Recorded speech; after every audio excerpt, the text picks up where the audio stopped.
Halo semua, kembali lagi bersama saya di channel Autopspos. Bicara soal motor gede, pasti mesinnya punya kapasitas yang besar, minimal 500 cc. Tapi dengan mesin sebesar itu, kenapa moge-moge tadi tidak mengalami overheat? Kita yang sering pakai motor 150 cc aja, berasa banget panas mesinnya. Ternyata moge-moge tadi punya mekanisme yang bikin mesinnya tidak overheat. Apa itu?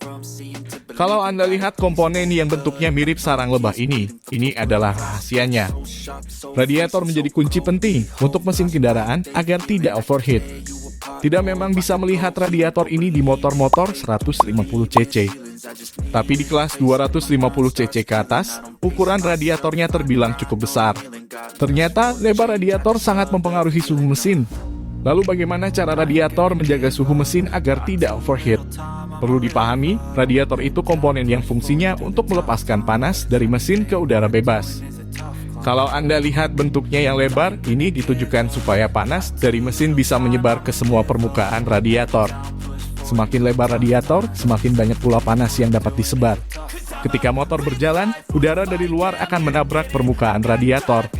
Udara yang mengenai radiator ini suhunya lebih rendah dari suhu permukaan radiator. Sehingga suhu dari permukaan radiator akan terbawa oleh aliran udara yang mengenainya.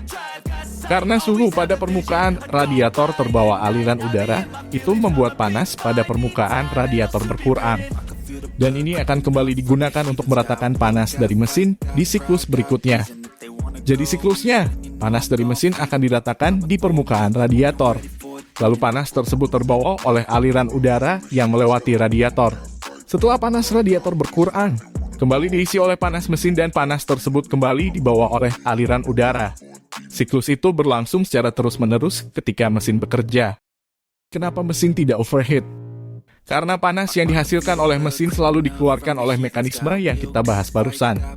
Sehingga suhunya tetap terjaga.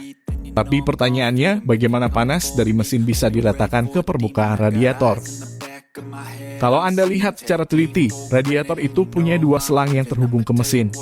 Selang tersebut berfungsi untuk mengalirkan air pendingin dari mesin ke radiator. Jadi, fungsi air pendingin ini adalah sebagai pengambil panas mesin.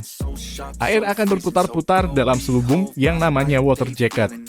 Water jacket ini ada di dalam blok mesin tapi terpisah dengan jalur oli. Air yang berputar dalam water jacket akan mengambil panas yang ada pada blok mesin. Lalu air akan dipompa ke radiator melalui selang ini. Di dalam radiator, air akan dibagi agar dapat masuk ke pipa-pipa ini. Sehingga panas yang ada pada air pendingin bisa diratakan ke semua permukaan radiator.